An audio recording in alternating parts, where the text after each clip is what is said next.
and I understand with 6 minutes that I'm going to take 4, and my colleague, Mr. Monahan, will take 2. Lakewood is indeed a city on the rise. Everywhere you look, you see really cool restaurants and boutiques opening up everywhere. Property values are on the rise.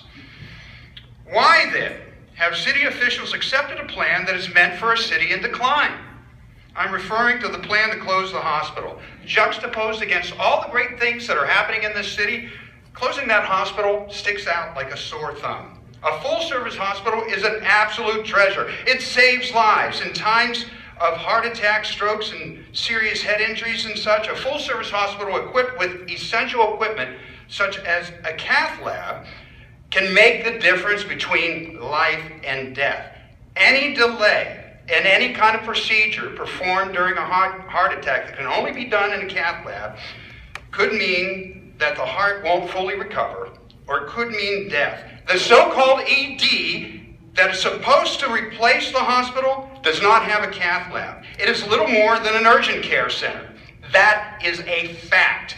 It is a mere transfer station that in effect creates delay, and you can ask any doctor that time is tissue. We don't need the delay of this so-called ED, emergency department.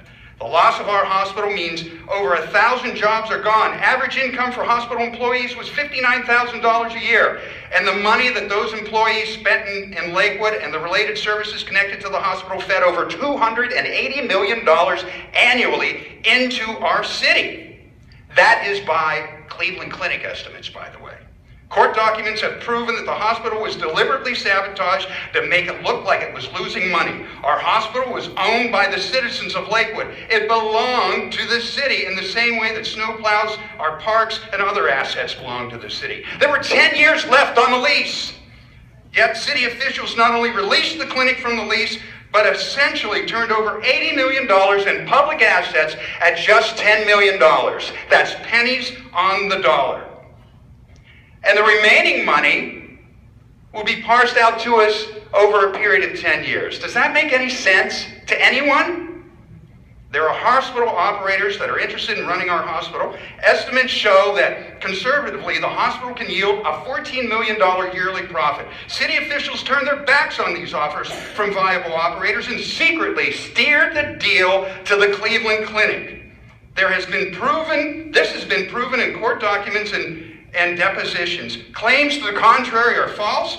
The hospital could be open today if it were not for the woebegone actions of our city officials. Was it incompetence, poor judgment, or corruption? Whatever the case, it was absolutely wrong. And they have no plan to bring real jobs back to the city. Not the kind of jobs that the city provided. What kind of mayor of any city would torpedo its largest employer? They didn't even negotiate for more emergency vehicles to accommodate the transfer of patients to out-of-town hospitals. It makes no sense. Claims that the hospital will in the future lose money are false. Claims that we cannot support a full-service hospital are false. Claims that the hospital will cost taxpayers money are untrue.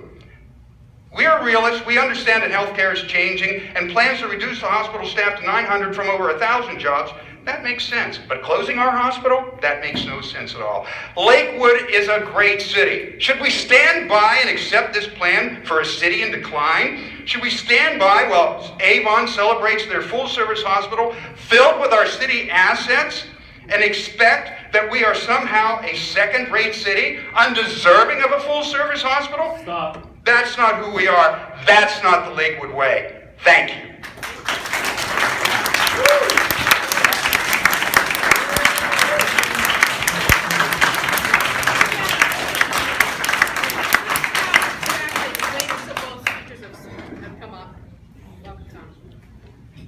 And then you can applaud. Fill out your ballots. Ready, Grant?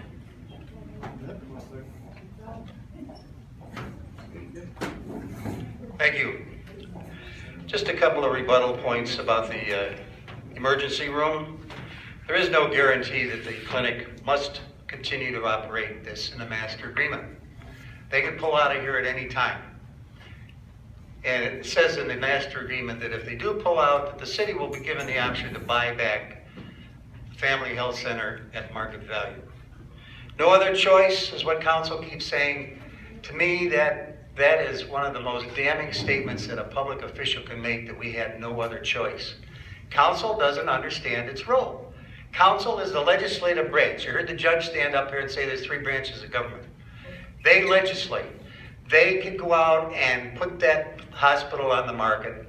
Metro was in, and there was a lot of shenanigans. I'm not going to get into that tonight, but there's depositions being taken now that's going to blow the lid off of what's going on in the city.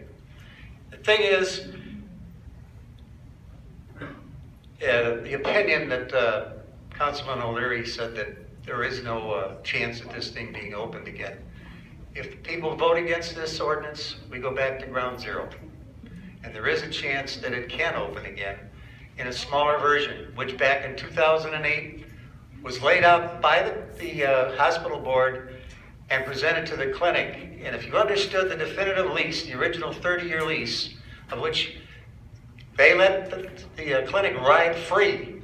They walked off with all the equipment for pennies on the dollar. They did not enforce the lease. The mayor and his law director did not enforce the lease and chose to fight us. Well, we're in court. There's a $400 million lawsuit, and there is a hearing in October, as I understand. Thank you. Okay, so